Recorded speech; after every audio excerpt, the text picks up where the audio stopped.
আইনের শাসন প্রতিষ্ঠায় প্রধানমন্ত্রীর দৃঢ় অঙ্গীকার, বললেন কিছু মানুষ অরাজকতা তৈরি করতে চায়, যোগাযোগ শুরু করেছে বিতাড়িত শক্তির সাথে। দুঃখজনক একটি হৃদয় বিদারক একটি ঘটনা ঘটছে। এই ছোট্ট বাচ্চাকে কিভাবে হত্যা করেছে দেখেছেন। আইনের দৃষ্টিতে কোন ব্যক্তি যদি অপরাধ করে তার শাস্তি পেতে হবে। এই সংখ্যক মানুষ এসে বিভ্রান্ত ছড়াবে আর তারা সফল হয়ে যাবে, মানুষের ভাগ্যনি তারা ছিনিয়ে ফেলবে। এই কাজ আর হতে দেওয়া যাবে না। হাম ও উপসর্গে 500 ছাড়ালো মৃতের সংখ্যা, আজও 13 শিশুর প্রাণহানির খবর জানালো স্বাস্থ্য অধিদপ্তর। আক্রান্ত এলাকায় ছুটি পাবেন না নার্স ও টিকা প্রদানকারীরা। 11টা ভেন্টিলেটর, 27টি নেবুলাইজার, 27টি অক্সিজেন ফ্লোমিটার এবং 1 lakh saline with auxiliary tubes everything. প্রিয়জনদের সাথে ঈদ উদযাপনে বাড়ির পথে ছুটছেন ঢাকাবাসী। প্রথম দিনের ট্রেন যাত্রায় স্বস্তি, 4 জেলার সড়ক দুর্ঘটনায় ঝরল 13 জনের প্রাণ।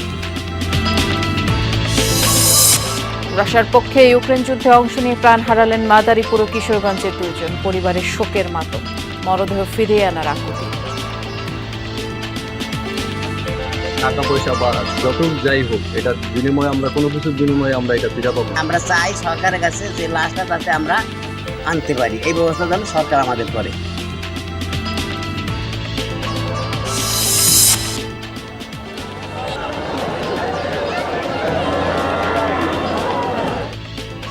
সারা দেশে জমে উঠেছে কুরবানির পশুর হাট, ক্রেতা বিক্রেতা ও ব্যাপারীদের ভিড়, দাম নিয়ে রয়েছে মিশ্র প্রতিক্রিয়া।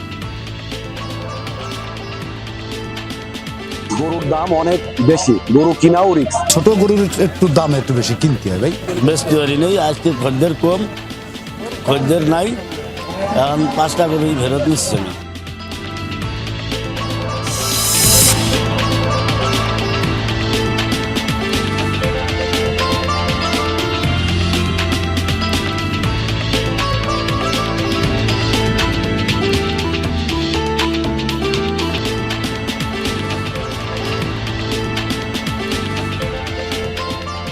বিরতিহীন সংবাদ ছাড়া দেশে আমন্ত্রণ জানাচ্ছি সবাইকে, নুসরাত বৃষ্টির সাথে আছি। প্রধানমন্ত্রী তারেক রহমান বলেছেন, রামেসার ঘটনা অত্যন্ত দুঃখজনক। সরকার আইনের শাসন প্রতিষ্ঠা করতে চায়, আইনের দৃষ্টিতে অপরাধী হলে শাস্তি পেতেই হবে। দুপুরে ময়মনসিংহের ত্রিশালে ধরার খাল পুনর্খনন কাজের উদ্বোধন শেষে প্রধানমন্ত্রী জানান, বিচার করতে হলে কিছু নিয়ম কানুন অনুসরণ করতে হয়, কিছু সংখ্যক মানুষ পরিস্থিতি তৈরি করতে চায় উল্লেখ করে তারেক রহমান বলেন, রাস্তা বন্ধ করে তারা আইনের শাসন বাধাগ্রস্ত করতে চায়। অন্তর্বর্তী সরকার আমলে কিছু দুঃখজনক ঘটনা ঘটেছিল, তখন কেবল বিএনপি ক্ষতিগ্রস্ত পরিবারের পাশে দাঁড়িয়েছিল। আরও বলেন, যারা এখন হইচই করছে তাদেরকে অন্তর্বর্তীকালীন সরকারের সময় খুঁজে পাওয়া যায়নি।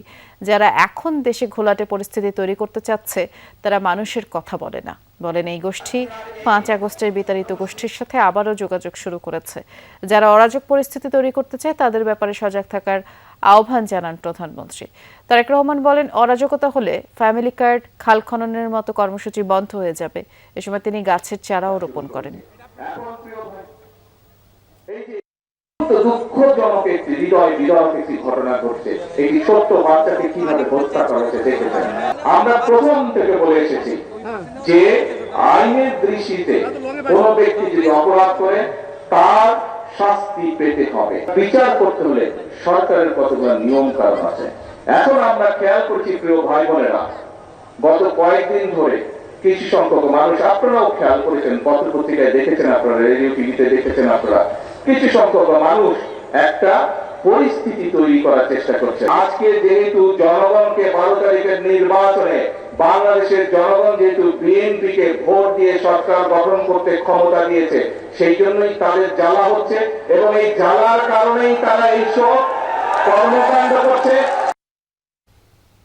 দ্রোহের কবি, প্রাণের কবি নজরুল প্রতিপাদ্যে 25 মে জাতীয় কবি কাজী নজরুল ইসলামের 127তম জন্মজয়ন্তী উপলক্ষে ময়মনসিংহের ত্রিশালে নজরুল মঞ্চে আয়োজিত 3 দিনব্যাপী অনুষ্ঠানমালার উদ্বোধন ও নজরুল পুরস্কার 2025 প্রদান অনুষ্ঠানের বক্তব্য দিয়েছেন প্রধানমন্ত্রী তারেক রহমান। কিছুক্ষণ আগেই সেই বক্তব্য শেষ হয়েছে। আমাদের সহকর্মী আরিফিন শাকিল এ বিষয়ে খোঁজ খবর রাখছেন। আরিফিন, প্রধানমন্ত্রীর বক্তব্য তো কিছুক্ষণ আগেই শেষ হয়েছে, তিনি কি বললেন বক্তব্যে একটু বিস্তারিত করে দর্শকদের জানাবেন। তিনি মূলত বৃষ্টি নজরুলের অসামান্য অবদানের কথা বারবার তুলে ধরছিলেন এবং তিনি যে অসাম্প্রদায়িক বাংলাদেশের অসাম্প্রদায়িক চেতনায় তিনি তার যে লেখনী সেই লেখনী থেকে শিক্ষা নেওয়ার কথা বলেছেন। পাশাপাশি তিনি সাম্প্রতিক ইস্যু নিয়ে কথা বলেছেন। শিশু রামিসার যে হত্যাকাণ্ড সেই হত্যাকাণ্ডের বিষয় নিয়ে প্রধানমন্ত্রী স্পষ্ট জানিয়েছেন তার সরকার আগামী 1 মাসের মধ্যে এই হত্যাকাণ্ডের বিচার করবে এবং সর্বোচ্চ শাস্তি পাবে বলে আশাবাদ ব্যক্ত করেছেন। তিনি বলছেন যে ধর্ষক যে হত্যাকারী তিনি সর্বোচ্চ শাস্তি পাবেন বলে তারা সরকার প্রধান বিশ্বাস করেন এবং আগামী 1 মাসের মধ্যে সেই বিচারের কাজ সম্পূর্ণ করা হবে সেই ঘোষণা তিনি দিয়েছেন। এবং এর পাশাপাশি এই ত্রিশালে যেহেতু কবির স্মৃতি বিজড়িত এলাকা, ফলে এই ত্রিশালকে নজরুল সিটি হিসাবে করার এক ধরনের দাবি ছিল এখানকার স্থানীয় বাসিন্দাদের এবং সেই দাবির পক্ষে প্রধানমন্ত্রী সায় দিয়েছেন। তিনি সংস্কৃতি মন্ত্রণালয়কে এই বিষয়ে সম্ভবত যাচাই করার জন্য নির্দেশ দিয়েছেন এবং সেটি যাচাই করার পর খুব অল্প সময়ে এই ময়মনসিংহের ত্রিশালকে নজরুল সিটি হিসাবে ঘোষণা করা হবে। এর বাইরে 2 জন সাহিত্যিককে নজরুল পুরস্কার দেওয়া হয়েছে এবং সেই পুরস্কার তিনি প্রধানমন্ত্রী তুলে দিয়েছেন। সব মিলিয়ে অনুষ্ঠানের কার্যক্রম সমাপ্ত হয়েছে এবং আজকের দিনে যে উদ্বোধনী আয়োজন সেই আয়োজন প্রধানমন্ত্রী সেটি উদ্বোধন করে দিয়েছেন এবং বাকি আগামী 2 দিন এই অনুষ্ঠান চলবে এবং এই অনুষ্ঠানে এরই মধ্যে দূর দূরান্ত থেকে যারা নজরুল ভক্ত তারা এসছেন এবং তারা এসে নজরুলের অনবদ্য যে সৃষ্টি সাহিত্যে সেই সৃষ্টির কথা তারা তুলে ধরছেন এবং তিনি যে সাম্যের কথা বলেছেন, তিনি যে দ্রোহের কথা বলেছেন, সেই আলোকেই সমাজ বিনির্মাণের কথা বারবার বলা হচ্ছে। এবং প্রধানমন্ত্রী আজকের দিনের সবশেষ কর্মসূচি রয়েছে ময়মনসিংহ জেলা বিএনপির এবং মহানগর বিএনপির সঙ্গে সাংগঠনিক সভা। সেই সভাটি এরই মধ্যে শুরু হয়েছে। সেই সভায় গণমাধ্যমের প্রবেশের অনুমতি নেই, ফলে সেটি একান্তই তাদের দলীয় যে কার্যসূচি সেই কার্যসূচি অনুযায়ী সঙ্গে তিনি কথা বলছেন। বৃষ্টি বিস্তারিত জানাচ্ছিলেন। ধন্যবাদ আরেফিন। হাম ও উপসর্গে মৃত্যুর সংখ্যা 500 ছাড়ালো। গত 24 ঘন্টায় 13 শিশুর মৃত্যু হয়েছে। এ নিয়ে 68 দিনে 512 জনে দাঁড়িয়েছে প্রাণহানির সংখ্যা। এছাড়াও নতুন রোগী শনাক্ত হয়েছে 2132 জন। রোগীর স্বজনদের অভিযোগ, সুচিকিৎসা না পেয়ে বাধ্য হয়ে এক হাসপাতাল থেকে আরেক হাসপাতালে ছুটতে হচ্ছে, ভোগান্তি পোহাতে হচ্ছে রোগী ও স্বজনদের। এদিকে সচিবালয় চিকিৎসা সামগ্রী হস্তান্তর অনুষ্ঠানে স্বাস্থ্যমন্ত্রী বলেন, হামে আক্রান্ত এলাকার হাসপাতালগুলোতে ডাক্তার ও নার্সরা ঈদুল আজহার ছুটি পাবেন না। এই আহাজারি, এই আর্তনাদ সারা দেশ জুড়ে। হাসপাতাল আর স্বাস্থ্যসেবা কেন্দ্রের সামনে সন্তান নিয়ে ছোটাছুটি, বুকের ধনকে বাঁচানোর মরিয়া চেষ্টা, হৃদয় বিদারক দৃশ্য এখন নিত্যদিনকার। দেশজুড়ে হামের প্রাদুর্ভাবের টের পাওয়া যায় গেল মার্চ মাসে। রাজশাহী ও পার্শ্ববর্তী জেলা চাঁপাইনবাবগঞ্জ থেকে উপসর্গ নিয়ে হাসপাতালে আসতে থাকে রোগীরা। পরীক্ষা নিরীক্ষার পর হাম আক্রান্তের বিষয়টি সামনে আসে। এরপর ধীরে ধীরে ছড়িয়ে পড়ে 18টি জেলার 30টি উপজেলায়। পরবর্তীতে হামের স্পট হিসেবে চিহ্নিত করা হয় এইসব জেলা উপজেলাকে। প্রকোপ বৃদ্ধি পাওয়ার পর এই অঞ্চলগুলো সহ সারা দেশে নেওয়া হয় বিশেষ টিকা কর্মসূচি। অন্তর্বর্তী সরকারের সময়ে হামের টিকা দিলে এত শিশুর মৃত্যু হতো না বলে আবারও মন্তব্য করেছেন স্বাস্থ্যমন্ত্রী সর্দার মোহাম্মদ সাখাওয়াত হোসেন। বলেন, বেসরকারি উদ্যোগে টিকা কিনতে গিয়ে এই জটিলতা তৈরি করেছেন তারা। সচিবালয়ে রেড ক্রস ও রেড ক্রিসেন্টের ভেন্টিলেটর, নেবুলাইজার, স্যালাইন সহ নানান চিকিৎসা সামগ্রী হস্তান্তর অনুষ্ঠানে এসব বলেন স্বাস্থ্যমন্ত্রী। বিচার করার চাইতে আমাদের বুকের বাচ্চাদেরকে বাঁচানোর জন্য এখন সবাই চেষ্টা করতেছে। এটাতে থাকি, আগে এটা মিট আপ করি, আমরা খুঁজে এখন আমরা টিকা দিচ্ছি, মাইকিং করাচ্ছি যারা বাদ পড়েছে তাদেরকে টিকাদানের জন্য। সুতরাং it has been become a continuous process. হামে আক্রান্ত এলাকার হাসপাতালগুলোতে ডাক্তার ও নার্সরা ঈদুল আজহার ছুটি পাবে না বলেও জানিয়েছে স্বাস্থ্যমন্ত্রী। এদিকে গেল 24 ঘন্টায় হাম ও উপসর্গে আরও 13 শিশুর মৃত্যু হয়েছে। এ নিয়ে এখন পর্যন্ত প্রাণহানির সংখ্যা দাঁড়ালো 512 জনে। আক্রান্ত হয়েছে 62,507 জন। হাসপাতালে ভর্তি হওয়ার পর চিকিৎসা নিয়ে বাড়ি ফিরেছেন 45,011 জন শিশু। 10 দিন আগে জ্বর ছিল, বুঝতে পারিনি। তারপর দেখে মফিজুল হক ইসলামিক দেখালাম, ওইগুলো হাম বের হয়েছে। গত 3 দিন ধরে হামের সমস্যা। 10 নম্বরে ভর্তি ছিলাম, এখন 30 নম্বরে পাঠাইছি। আমার বাচ্চা 10 দিন থেকে এরকম হয়েছে। 8 দিন হলো, তো 3 দিন আগে ভালো ছিল বাচ্চা। স্যালাইন করার পরে বাচ্চা এরকম অসুস্থ হয়ে গেছে। টিকা না নেওয়া, অপুষ্টিহীনতা, দেরি করে হাসপাতালে নিয়ে আসার কারণে মৃত্যুর হার বাড়ছে বলে মনে করেন চিকিৎসকরা। শামস তাবরিজ উচ্ছ্বাস, যমুনা নিউজ। সিলেটে যাচ্ছি, আমাদের সহকর্মী নাবিল হোসেন অপেক্ষা করছেন। নাবিল, সিলেটে তো হাম এবং উপসর্গ নিয়ে মৃতের যে সংখ্যা সেটি প্রতিদিনই বাড়ছে। কিছুক্ষণ আগে স্বাস্থ্যমন্ত্রী বলছিলেন যে এখন খুঁজে খুঁজে টিকার আওতায় আনা হচ্ছে। সিলেটে তো প্রত্যন্ত অঞ্চলের অনেকেই এখন পর্যন্ত টিকা কার্যক্রমের আওতায় আসেনি। এর আগের সংবাদেও আপনি জানিয়েছিলেন। চিত্র কি বদলেছে বলে মনে হয়? বৃষ্টি, দেখুন এখনই আসলে চিত্র বদলেছে কিনা সেটি নিশ্চিত করে বলা যাচ্ছে না। আসলে চিত্র বদলানোর বিষয়টি টের পেতে আরও সপ্তাহখানেক সময় লাগতে পারে। কারণ আপনি যেমনটি বলেছিলেন যে আমরা যেই শামসুদ্দিন আহমদ হাসপাতাল বা উসমানী মেডিকেল কলেজ হাসপাতাল আমরা ঘুরছিলাম গত এক সপ্তাহ ধরে বা এর আগে থেকে, আমরা যেটি দেখছি যে মূলত সিলেট বিভাগের প্রত্যন্তই কয়েকটি উপজেলা, ছাতক, দুয়ারা বাজার, সুনামগঞ্জ, দক্ষিণ সুনামগঞ্জ বা সিলেটের ফেঞ্চুগঞ্জ, বড়লেখা, এরকম সিলেট বিভাগের প্রত্যন্ত কিছু এলাকা থেকেই মূলত সবচেয়ে বেশি রোগী এখানে আসছেন। এবং মৃতের যে তালিকা, সেই তালিকায় আসলে 92% শিশুরাই, বিশেষ করে তারা প্রত্যন্ত এলাকার বাসিন্দা বা তারা সেখান থেকে এখানে চিকিৎসা নিতে এসেছিলেন। ফলে যেটি স্বাভাবিকভাবে বোঝা যাচ্ছে বা এখানে যারা চিকিৎসাধীন আছেন তাদের সাথে আমরা কথা বলেছিলাম, তারা আসলে টিকা নিয়ে যেমন তাদের মধ্যে সচেতনতা কিছুটা কম ছিল, যেহেতু গত মাস ধানের মাস ছিল, ধান তোলার মাস ছিল, ফলে সেটি একটি প্রভাব রাখতে পারে। এবং পাশাপাশি তারা যেটি অভিযোগ করছেন যে টিকা নিয়ে আসলে ডোর টু ডোর যে আসলে যাওয়ার কথা ছিল, দরজায় যাওয়ার কথা ছিল প্রতিটা বাসায়, সেটি আসলে তারা দেখতে পাননি বা তাদের কাছে মনে হয়েছে যে টিকা নিয়ে যেই প্রচারণা করা দরকার ছিল বা একদম মাঠে ঘাটে যাওয়ার দরকার ছিল সেটি আসলে যাওয়া হয়নি, এটি তাদের অভিযোগ। ফলে তারা টিকা নিয়ে তো সচেতন হননি। তবে এখন যেহেতু আসলে এই কয়েকটি উপজেলা বা এই প্রত্যন্ত অঞ্চলেই মূলত রোগীর সংখ্যা বাড়ছে, ফলে স্বাস্থ্য বিশেষজ্ঞরা মনে করছেন যে এই এলাকাগুলোতেই যদি টিকা ক্যাম্পেইনটা আরও জোরদার করা হয়, যে শিশুরা এখনও টিকার আওতায় বাইরে রয়েছে তাদের টিকার আওতায় নিয়ে আসা হয়, তাহলে সংক্রমণটা আসলে ধীরে ধীরে কমে আসবে। বৃষ্টি, সেটাই জানতে চাচ্ছিলাম যে এই সকল এলাকার শিশুদেরকে আসলে টিকার আওতায় আনা গেল কিনা। ধন্যবাদ বিস্তারিত জানানোর জন্য। ঈদ উপলক্ষে রাজধানী ছাড়তে শুরু করেছেন নগরবাসী। ভোগান্তি এড়াতে আগেভাগেই বাড়ির পথ ধরেছেন। সকাল থেকে কমলাপুর রেল স্টেশনে যাত্রী চাপ দেখা যায়, তবে বাস ও লঞ্চ টার্মিনালে বাড়তি চাপ ছিল না। এদিকে নৌপথে যাত্রীদের নিরাপত্তায় টহল কার্যক্রম চালাচ্ছে কোস্টগার্ড। পরিবার প্রিয়জনের সাথে ঈদ আনন্দ ভাগাভাগি করতে শহর ছাড়তে শুরু করেছেন নগরবাসী। কমলাপুর রেল স্টেশনে ছিল যাত্রী চাপ, তবে নেই হুড়োহুড়ি। যাত্রীরা জানালেন কিছুটা বিলম্বে ট্রেন ছাড়লেও স্বাচ্ছন্দ্যে তারা বাড়ি ফিরতে পারছেন। নানু বাসায় যাচ্ছি। বাসের যানজটে একটু ঝামেলা থাকে, এর জন্য আমরা সবসময় ট্রেনটাই প্রেফার করি, ট্রেনেই যাই, ভালো লাগে। আমরা অনলাইনে টিকিট কেটেছি, 3টা পাইছি আর বাকি 2টা পাইনি। ঈদের নামাজ পড়বো, তারপরে খাবার খাবো, সবাইকে মাংস ভাগ করে দিব। রেল সচিব জানালেন শিডিউল বিপর্যয় কমাতে তারা তৎপর। যাত্রী দুর্ভোগ লাঘবেও দিলেন আশ্বাস।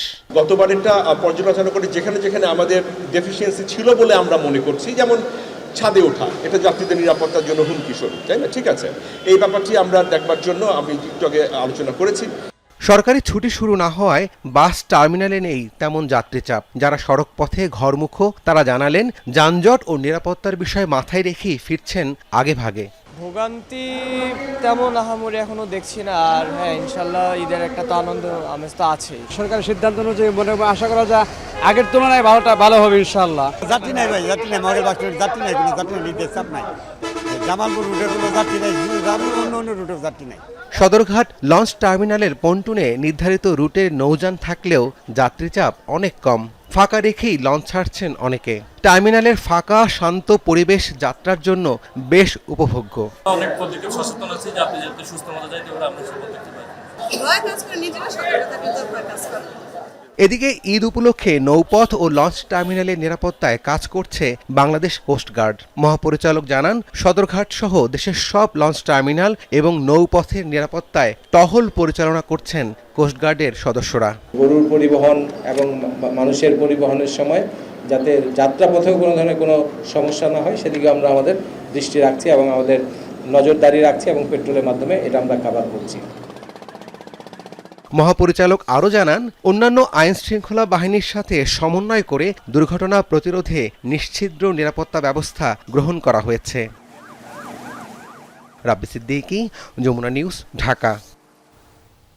4 জেলায় সড়ক দুর্ঘটনায় 13 জন নিহত হয়েছেন, এর মধ্যে কুষ্টিয়াতেই 5 জনের প্রাণ গেছে। এছাড়া যশোর, দিনাজপুর, ফরিদপুরে আরও 8 জন নিহত হয়েছেন, 25 জন আহত হয়েছেন। তাদের স্থানীয় বিভিন্ন হাসপাতালে পাঠানো হয়েছে। নিয়ন্ত্রণ হারিয়ে খালে পড়েছে যাত্রীবাহী বাস। দুর্ঘটনার পর স্থানীয়দের সহায়তায় বাসটি টেনে তোলার চেষ্টা করছেন উদ্ধারকর্মীরা। একই সাথে বাসের ভেতরে কেউ আটকে আছে কিনা সেটিও দেখা হচ্ছে। সকালে রাজবাড়ী থেকে কুষ্টিয়ায় যাচ্ছিল তালহা পরিবহনের যাত্রীবাহী বাসটি। কুষ্টিয়ার খুকসা উপজেলার শিমুলিয়ায় পৌঁছালে একই দিক থেকে ছেড়ে আসা বালুবাহী ডাম্প ট্রাককে ওভারটেক করতে যায় বাসটি। এ সময় নিয়ন্ত্রণ হারিয়ে সড়কের পাশে থাকা খাদে পড়ে যায় যাত্রীবাহী বাস। খবর পেয়ে ঘটনাস্থলে পৌঁছে উদ্ধার কাজ শুরু করে পুলিশ ও ফায়ার সার্ভিস। আহতদের পাঠানো হয় খোকসা উপজেলা স্বাস্থ্য কমপ্লেক্স এবং কুষ্টিয়া জেনারেল হাসপাতালে। পরে 5 জনকে মৃত ঘোষণা করেন চিকিৎসক। প্রায় সবার অবস্থাই আশঙ্কাজনক এবং 2 জন রোগীকে আমরা 2 জনকে মৃত অবস্থায় পাই। 10 জনকে আমরা ভর্তি দিয়েছি আর 1 জন সম্ভবত আমরা ওষুধ লিখে বাসায় পাঠিয়ে দিয়েছি।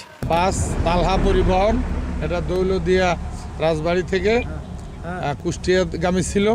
আর একটা বালু ভর্তি ড্রাম ট্রাক, এটা আপনার জেলাপিতলা কুমারখালী থেকে রাজবাড়ির দিকে যাচ্ছিল। মুখোমুখি সংঘর্ষে আমরা এই পর্যন্ত 3 জনের মৃত্যু নিশ্চিত করতে পারছি।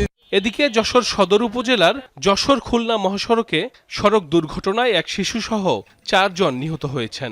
স্থানীয়রা জানায়, খুলনা থেকে যশোরগামী কাভার্ড ভ্যান মহাসড়কের চাউলিয়া পেট্রোল পাম্পের সামনে পৌঁছালে একটি ইজি বাইকের সাথে সংঘর্ষ হয়। পাশ দিয়ে যাওয়ার সময় দুর্ঘটনার শিকার হয় আরও একটি ইঞ্জিন চালিত ভ্যান। ঘটনাস্থলে নিহত হন মুহাম্মদ আয়ুব আলী ও বৃষ্টি সাহা নামের 2 জন। দুর্ঘটনার পর কাভার্ড ভ্যানটিতে আগুন দেয় বিক্ষুব্ধ জনতা। খবর পেয়ে ফায়ার সার্ভিসের একটি ইউনিট ঘটনাস্থলে পৌঁছে আগুন নিয়ন্ত্রণে আনে। গোপালপুর পাহাড়ে তেল পাম্পের ওখানে ট্রাকে মেরে দিয়েছে, ডাইরেক্ট আসে রাস্তার এই পাশে এসে ঘুমি ঝুলে এসে মেরে দিয়েছে। 3 জন জায়গায় মারা গেছে আর আমার বাপ হসপিটালে আস্তে আস্তে মারা গেছে। দিনাজপুরের ঘোড়াঘাটে পণ্যবাহী ট্রাকের ধাক্কায় মোটরসাইকেলের 3 আরোহী নিহত হয়েছে। পুলিশ জানায়, শাখা রোড থেকে একটি মোটরসাইকেলে রানীগঞ্জ বড় মসজিদের সামনের পাকা রাস্তায় উঠছিলেন 3 আরোহী আলামিন, সৈকত ও কাইয়ুম। এ সময় দিনাজপুরগামী একটি ট্রাক মোটরসাইকেলটিকে ধাক্কা দেয়। ঘটনাস্থলে নিহত হয় 1 জন।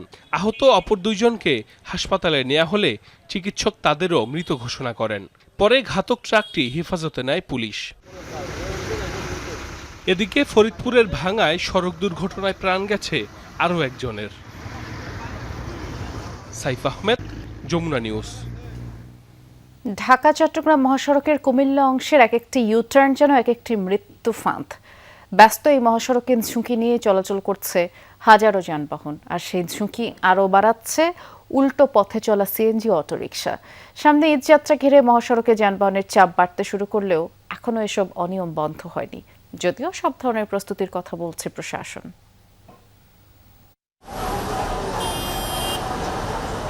ঢাকা চট্টগ্রাম মহাসড়কের কুমিল্লা অংশের নাজিরা বাজার, সদর দক্ষিণ, ঝাগরজুলি, আলেকারচর, দাউদকান্দি, চান্দিনা, নিমসার, সুয়াগাজী, 14 গ্রাম ও পদুয়ার বাজার এলেই দেখা দেয় যানবাহনের ধীরগতি। কখনো তৈরি হচ্ছে দীর্ঘ যানজট। ইউটার্ন আর উল্টো পথে আসা বাস, রিক্সা, অটোরিকশার কারণে প্রতিটি মুহূর্তই যেন মৃত্যু থেকে বেঁচে থাকার চ্যালেঞ্জ। আমাদের গাড়ি মহাসড়কে চলতে হলে এগুলো বন্ধ করতে পারছি। তো রোডের উপরে চলে ভাই, এটা কল লাগে ওদের হরেন দিলে ওরা কেন নিচে নামা না, অটোরিকশা নিচে নামা না, ওদের রং সাইডে আসে। গেল বছরের 22 আগস্ট উল্টো পথে আসা বাস আর হঠাৎ করে প্রাইভেট কারের ইউটার্নে কয়েক সেকেন্ডের অসতর্কতায় প্রাণ হারায় একই পরিবারের 5 সদস্য। স্থানীয়রা বলছেন, ট্রাফিক ব্যবস্থা না থাকায় অনেক চালক সময় বাঁচাতে নিয়ম ভেঙেই উল্টো পথে চলাচল করছে। তার উপর অবাধে সিএনজি অটোরিকশার বিচরণে বাড়ছে দুর্ঘটনা। পুলিশ দাঁড়ায় রয়েছে, মোবাইল থেকে সাহের ভিতরে বসে কোনো ডিউটি নেই, তারা ডিউটি করে না, ডিউটি করে সাহের ভিতরে খারিয়া। অটো সিএনজি বিশ্ববিদ্যালয় পরিষ্কার করতে হবে, তার জন্য আমরা নিরাপদে চলতে পারি না। সচেতন নাগরিকরা বলছেন, জনসচেতনতা আর কঠোর ট্রাফিক ব্যবস্থাই পারে মহাসড়কে এই মৃত্যুর ঝুঁকি কমাতে। অন্যথায় ঈদযাত্রার বাড়তি চাপের মধ্যেই যে কোনো সময় ঘটতে পারে বড় ধরনের দুর্ঘটনা। যদিও আসন্ন ঈদযাত্রা নির্বিঘ্ন করতে নানা প্রস্তুতির কথা জানিয়েছে প্রশাসন, আর বিষয়টিকে চ্যালেঞ্জ হিসেবে দেখছেন সড়ক পরিবহন মন্ত্রী। 7 প্লাটুন লোককে আমরা পেয়েছি আরও 1 প্লাটুন পাওয়ার আশায় আছে। আমরা ইতিমধ্যে এদেরকে ডেপ্লয় করে দিয়েছি। আমরা বিশেষ করে এই সময়টাতে রাতের বেলায় আমরা পেট্রোলের সংখ্যা অনেক বাড়িয়েছি। আমি বলবো যে 2 গুণ 3 গুণ পেট্রোলের সংখ্যা আমরা বাড়িয়েছি। নির্বিঘ্নে যাতায়াতটা আরামদায়ক করা, স্বস্তিতে করা একটু চ্যালেঞ্জ। তো সেই চ্যালেঞ্জ যেগুলি আছে সেগুলি আমরা সমাধান করার চেষ্টা করছি। আমি ধারণা করছি বা মনে করছি আপনাদের সবাই সহযোগিতা থাকলে, জনগণ একটু সচেতন হলে, আবার প্রাকৃতিক দুর্যোগ যদি আবার না হয়, তাহলে আমার মনে হয় যে মানুষ স্বস্তিতে এবার ঈদ যাত্রা নিশ্চিত করতে পারবো। শুধু ঈদকে কেন্দ্র করেই নয়, ঝুঁকিপূর্ণ এসব ইউটার্নে সার্বক্ষণিক ট্রাফিক ব্যবস্থা চালু সহ ছোট ছোট যানবাহন নিষিদ্ধেরও দাবি জানান যাত্রী চালকরা। খোকন চৌধুরী, যমুনা নিউজ, কুমিল্লা। পরিবারের হাল ধরতে জীবনের ঝুঁকি নিয়ে রাশিয়ায় গিয়েছিলেন মাদারীপুরের যুবক সুরুজ গাজী। সেখানে দালালের প্রলোভনে পড়ে যোগ দেয় চলমান রাশিয়া ইউক্রেন যুদ্ধে। অবশেষে সেই যুদ্ধক্ষেত্রেই নিহত হয়েছেন তিনি। অন্যদিকে রাশিয়ার হয়ে যুদ্ধ করতে গিয়ে মাইন বিস্ফোরণে প্রাণ গেছে কিশোরগঞ্জের তরুণ জাহাঙ্গীরের। এই 2 পরিবারেই শোকের মাতম চলছে। মরদেহ দুটি দেশে ফিরিয়ে আনার আকুতি স্বজনদের।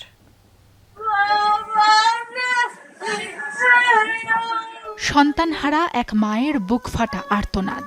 বিদেশের মাটিতে প্রাণ গেছে আদরের ছেলের। শেষবারের মতো মুখ দেখতে পারবে কিনা তাও অনিশ্চিত। মাদারীপুর সদর উপজেলার খাগড়াছড়া এলাকার সুরুজ গাজী সংসারের হাল ধরতে প্রায় 1 বছর আগে দালালদের প্রলোভনে পাড়ি জমান রাশিয়ায়, যোগ দেন সেদেশের সেনাবাহিনীতে। এরপর ইউক্রেন যুদ্ধে পাঠানো হয় তাকে। পরিবারের কাছে খবর আসে গত 18 মে ড্রোন হামলায় প্রাণ গেছে সুরুজের। এরপরই পরিবারে শুরু হয় শোকের মাতম। রাশিয়া ইউক্রেন যুদ্ধে পাঠিয়ে দিয়েছিল 7 জনকে। আমরা 7 জন একসাথে আসছিলাম, কিন্তু তার মধ্যে আমার 3টা ফ্রেন্ড, কাছের ফ্রেন্ড মারা গেছে। একজন মাদারীপুরের, একজন কুমিল্লার, আর একজন কিশোরগঞ্জের। মাত্র 3 মাস আগে নিউমোনিয়ায় আক্রান্ত হয়ে মারা গেছে সুরুজের 2 বছর বয়সী ছেলে মাহাদি কাজী। এখন স্বামীর মৃত্যুর খবরে পাগল প্রায় স্ত্রী সুমাইয়া আক্তার। একমাত্র উপার্জনক্ষম সন্তানকে হারিয়ে দিশেহারা পরিবার। শেষবারের মতো সন্তানের মুখ দেখতে চান বৃদ্ধ বাবা মা। আমার সাথে কাপড় চোপড় মোটা সব নিয়ে গেছে, আর কোন কাপড় জানে মোল জানে।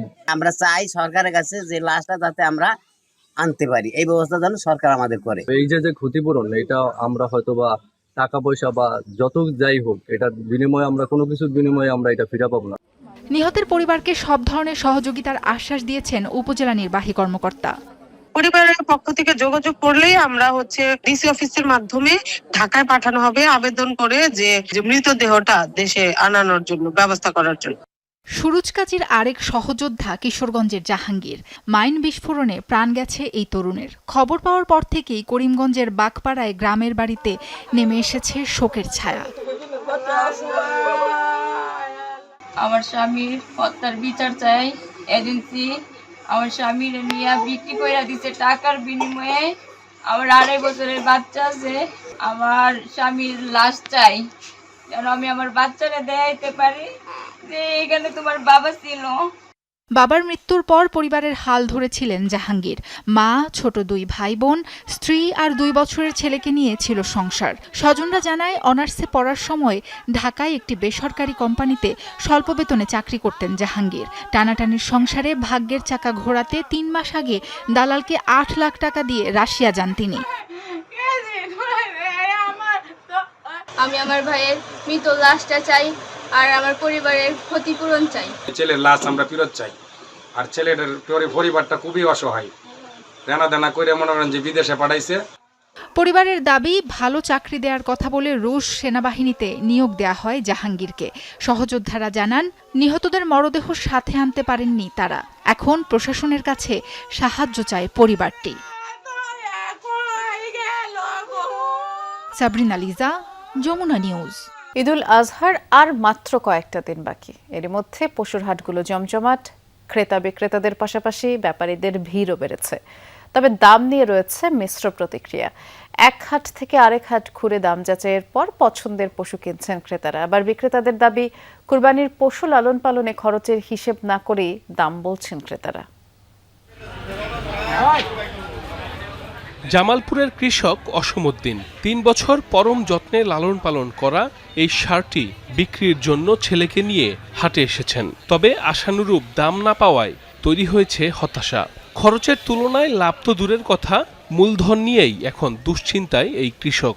ঘাস পানিও কিনে খেলেছি, আমার আল্লাহ করে কাম কাজও করছি, কষ্টর গরু হইলে এখন বাজারের দামও প্রায় তেমন না বেচলো না হয়, অভাবী সংসার কি করবো, হাটও নিয়ে আসছি, কি করা যায় আল্লাহ কি করে। দুপুর গড়াতেই ক্রেতা বিক্রেতাদের হাক ডাক শুরু হয় রাজশাহীর বানেশ্বর হাটে। বরাবরের মতোই ছোট ও মাঝারি গরুর চাহিদা বেশি। ঈদের দিন ঘনিয়ে আসায় পশু বিক্রিতে ধুম পড়েছে। 13টা গরু আসছি, সংখ্যা আসতেছে, কিন্তু এখনো বেচা কেনা শুরু হয়নি, দাম কম বলতেছে। গরু তো অনেক কম, গরু আর দাম দর অনেক বেশি যাচ্ছে, মানে গরুই আমদানি কম। গরু দাম বলা হলো একটা 80,000, একটা 90,000, একটা 55,000, একটা 10,000। বিক্রেতাদের দাবি পশু খাদ্যের দাম ছাড়াও বেড়েছে লালন পালন খরচ, যা বিবেচনা না করেই ক্রেতারা দাম কম বলছেন। গরু পর্যাপ্ত আছে, কিন্তু গরু এখন আর তারা ছাড়তেছে না। আমার এটা আমি দাম চাচ্ছি 3.5 লাখ, 2,70,000 টাকা বলতেছে, এখনো দাম কোনো ভাঙা হয় নাই। বড় গরু আছে, ছোট গরু আছে, এখন একটু বাজার চেতা, বিকেলে দিক মনে একটু কমতে পারে। রংপুর অঞ্চলের পশুর হাটে খুশির আমেজ আরও বেশি। হাট ভর্তি মানুষ। বাজেটের মধ্যে কোরবানির জন্য সবচেয়ে সুন্দর পশু ক্রয় করতে চান ক্রেতারা। বিক্রিতে লাভের মুখ দেখতে চান ব্যবসায়ীরা। 5টা গরুর উপর মিনিমাম 25,000 টাকা কম বলতেছে, এখন তো দেওয়া পারতেছি না। সকালে আসছি, গরুর যে আমদানি গরু সেই হিসেবে মনে করছিলাম একটু দাম কম হবে, বাট গরুর যে দাম চাচ্ছে আমাদের বাজেটের বাইরে চলে যাচ্ছে। দেশের বিভিন্ন স্থানে জমে ওঠা হাটগুলোতে জাল টাকা শনাক্তে নানা ব্যবস্থা নিয়েছে সংশ্লিষ্ট কর্তৃপক্ষ।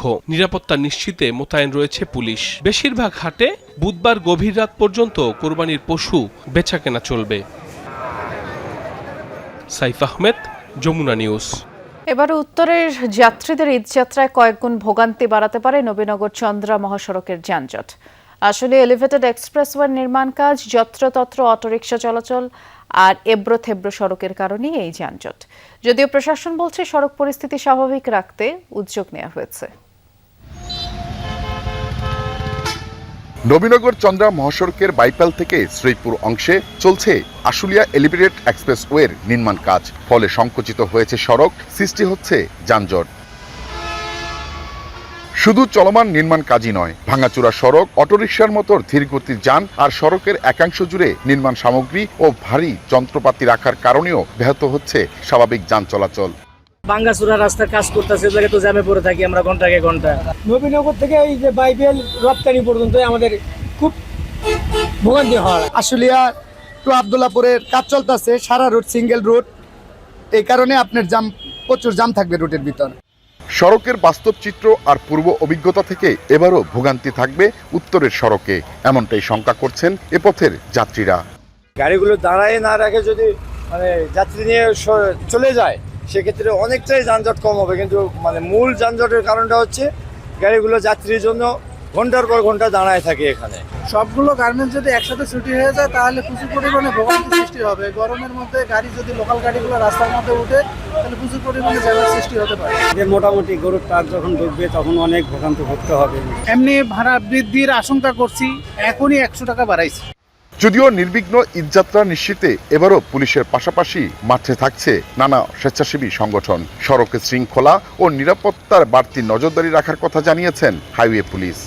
এই এলিভেটেড এক্সপ্রেসের কারণে যে জায়গায় 4 লেন ছিল সেই জায়গায় 2 লেন হয়ে গেছে। ঈদকে কেন্দ্র করে আমরা ঈদের পরবর্তী সময় পর্যন্ত আমরা এই রোডঘাটে যেখানে যানজট থাকবে তখন সেখানেই আমাদের ভলেন্টিয়ার থাকবে। ঈদ উপলক্ষে যেহেতু অতিরিক্ত একটা চাপ যে পশুবাহী যানবাহন চলাচল করবে, এই জন্য আমাদেরও সেভাবে আরও অধিক ফোর্স পেয়েছি এবং সেভাবে আমরা অতিরিক্ত সতর্কতার সাথে আমরা এই নিরাপত্তা রক্ষার জন্য কাজ করব।